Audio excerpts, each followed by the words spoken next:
பிறவி உள்வளைந்த கணுக்கால் விழிப்புணர்வு தினத்தை முன்னிட்டு பிறவியிலேயே உள்வளைந்த கணுக்கால் பாத குறைபாட்டுடன் பிறக்கும் குழந்தைகளின் குறையை அறுவை சிகிச்சையின்றி முற்றிலுமாக சரி செய்யலாம் என மருத்துவர்கள் தெரிவிக்கின்றனர். தமிழகத்தில் முதலமைச்சர் செல்வி ஜெயலலிதா மக்கள் நல்வாழ்வுத் துறையில் தீவிர கவனம் செலுத்தி வருவதன் பயனாக பல்வேறு நோய் தடுப்பு நடவடிக்கைகள் மேற்கொள்ளப்பட்டு வருகின்றன. தொற்றுநோய் போன்ற மக்களை அச்சுறுத்தும் கொடிய நோய்கள் பரவாத வகையில் தமிழகம் சுகாதாரத்துறையில் மிகச்சிறந்த மாநிலமாக உருவெடுத்துள்ளது. இந்நிலையில் குழந்தைகளுக்கான பிறவி உள்வளைந்த கணுக்கால் சிகிச்சைக்கு தனி கவனம் செலுத்தப்பட்டு சென்னை அரசு பொது மருத்துவமனையில் அண்மையில் 24 மணி நேரமும் செயல்படும் பிறவி உள்வளைந்த கணுக்கால் சிகிச்சை மையம் திறந்து வைக்கப்பட்டது.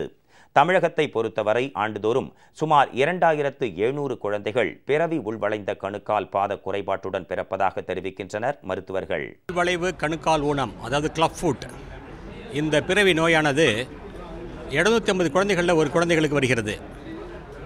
இந்த குழந்தைக்கு ஆரம்பத்திலே பிறந்த உடனேயே சிகிச்சை செய்தால் முழுமையாக குணப்படுத்தி விடலாம். இந்த நோய் பிறந்த உடனே சில பேர் போலியோன்னு நினச்சிடுறாங்க. போலியோவை தடுக்கலாம், குணப்படுத்த முடியாது. ஆனால் இந்த நோயை தடுக்க முடியாது, நம்மளால் குணப்படுத்த முடியும். தமிழக அரசு பிறவி உள்வளைந்த கணுக்கால் பாத குறைபாட்டை ஒழிக்கும் திட்டத்திற்காக சென்னை குழந்தைகள் நல மருத்துவமனை உள்ளிட்ட 6 அரசு மருத்துவமனைகளில் இதற்கென தனி சிகிச்சை பிரிவு செயல்படுத்தப்பட்டு வருகிறது. இந்நிலையில் சென்னை அரசு பொது மருத்துவமனையில் பிறவி உள்வளைந்த கணுக்கால் பாத குறைபாட்டிற்கென அண்மையில் தனி நோயாளிகள் பிரிவு தொடங்கப்பட்டது. இந்த குறைபாடு முற்றிலும் குணப்படுத்தக்கூடியதாகும். மேலும் சிறிய தசையினால் அறுவை சிகிச்சை மற்றும் பான்சட்டி முறையில் இதனை நிரந்தரமாக குணப்படுத்த முடியும்.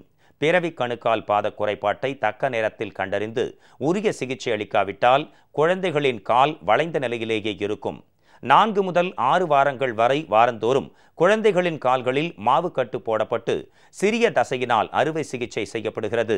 அதன் பின்னர் சிறப்பு காலணிகளை குழந்தைகள் 3 மாதங்கள் வரை அணிவதால் கணுக்கால் பாத குறைபாடு நிரந்தரமாக குணப்படுத்தப்படும்.